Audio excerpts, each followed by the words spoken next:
હવે ખાલી એક જ વિનંતી હશે કે આજે હવે અહીંથી શરૂઆત કરું છું કે આ ખેતી કરવાની કેમ, આ શું કામ છે. એક એક વસ્તુ જો અડધી અધૂરી કરવાથી છે ને બાળ મૃત્યુ થાય, સારી વસ્તુ નહીં થાય. એટલે અધકચરું કરવું નથી. ભલે તમારી પાસે 10 એકર કે 100 એકર જમીન હોય, 5 એકરમાં કરો, 50 બાય 50 ફૂટમાં જ કરો, પણ જેટલું કરો એ સટીક કરજો, અડધું અધૂરું કરતા નહીં. દર 1 કલાકે મોબાઈલમાં વિડીયો છૂટે કે કોઈ કે આમ કરો, કોઈ કે આમ કરો, કોઈ કે આમ કરો, બધું જ કરો, વાંધો નથી, પણ જે કરો એને પૂરો ન્યાય આપો. બરોબર છે. એટલે આ પદ્ધતિ જે પણ હું આજે વાત કરીશ તો તમે કંઈ અડધું અધૂરું ન કરતા એવી મારી વિનંતી છે. એક્ઝેક્ટ આવડા પ્રોટોકોલ ફોલો કરશો તો પરિણામ નિશ્ચિત મળશે, મળશે અને મળશે. આ પહેલું ચરણ છે કે જતી પેરું આપને આ બેક્ટેરિયા અહીંથી ભેટમાં મળશે. આ બેક્ટેરિયા છે શું કે ગોકૃપા અમૃતમ બધા કહે છે કે ભાઈ આ રીતે નાખ્યું પરિણામ છે, હું કહું છું આ પરિણામ છે શું?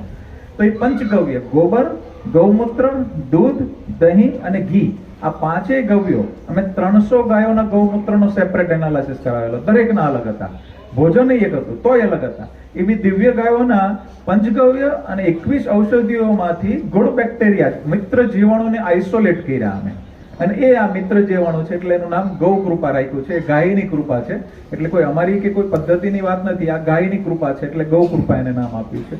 એની અંદર એરોબિક અને અનએરોબિક બંને કોમ્બિનેશનના બેક્ટેરિયા છે, એટલે કોઈ ભ્રમમાં આવવાની જરૂર નથી, કોઈ અલગથી કોઈ ખર્ચા કરવાની જરૂર નથી. આની અંદર એરોબિક અને અનએરોબિક બંને કોમ્બિનેશનના બેક્ટેરિયા છે અંદર જ છે. હવે અંદર નીચે અનએરોબિક રહેશે, ઉપર એરોબિક રહેશે. આની ઉપર ઢાંકણાની ઉપર કાણું હશે એટલે હવાની અવર જવર થવી જોઈએ. એટલે ઢાંકણાની ઉપર ક્યારે પણ તમે કોઈને આપો અથવા અહીંથી લેતા જાઓ તો કાણું કરીને રાખવાનું, જેથી કરીને હવાની અવર જવર થયેલી હશે તો બેક્ટેરિયા ખરાબ નહીં થાય. એને શું કરવાનું છે, 200 લીટર પાણીના ડ્રમમાં નાખી દેવાના. ડ્રમ ચોખ્ખું હોવું જોઈએ, અંદર કેમિકલ કે તેલ નહીં હોવું જોઈએ. અંદર પાણીમાં બેક્ટેરિયા નાખી દેવાના 1 લીટર. એની અંદર 2 લીટર દેશી ગાયની તાજી છાશ 2-4 દિવસ જૂની ચાલશે, એ છાશ નાખી દેવાની અને 2 કિલો ગોળનું પાણી બનાવી નાખી દેવાનું. બસ એક જ અઠવાડિયામાં 1 નું 200 બની જશે. ઉપયોગ કરતા કરતા 10 લીટર થયું, પાછું પાણી નાખી દો, પાછું ગોળ અને છાશ નાખો, પાછું 200 બની જશે. મેં આપને આપ્યું, તમે 200 બનાવીને તમને આપ્યું 1 લીટર, તમે પણ ઘરે જઈને આ સેમ જ પ્રોસેસ કરી તો તમારા ઘરે 200 બની જશે. એટલે સાદી ભાષામાં કહું તો મેળવણ બની ગયું જામણ. એ ખૂટે કોઈ દિવસ? હજારો વર્ષ ખરાબ થાય કોઈ દિવસ? તો સૌથી ઇમ્પોર્ટન્ટ છે કે આ તમારા ઘરે જ બનશે.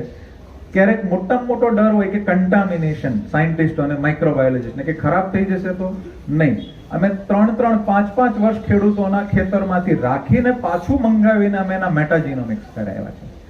મેટાજીનોમિક્સ એનેબિયલ એગ્રીગેટેડ લેબોમાં 180 દેશોમાં જે માન્ય હોય એવી લેબોમાં એના ડીએનએ અને આરએનએના ટેસ્ટ કરાવ્યા કે ભાઈ આ બેક્ટેરિયાનું કલ્ચર છે એ કોલોની મેન્ટેન રહે છે કે શું થાય છે, બગડે છે. તો બહુ મોટી ખુશીની વાત છે, આ દુનિયાની એવી પહેલી પ્રોડક્ટ છે કે જેની અંદર 1% વધુ શત્રુ જીવાણુ વધતા જ નથી, 99% મિત્ર જીવાણુ જ વધે છે અને પોતાને મેન્ટેન રાખે છે. આ પહેલી પ્રોડક્ટ છે દુનિયાની.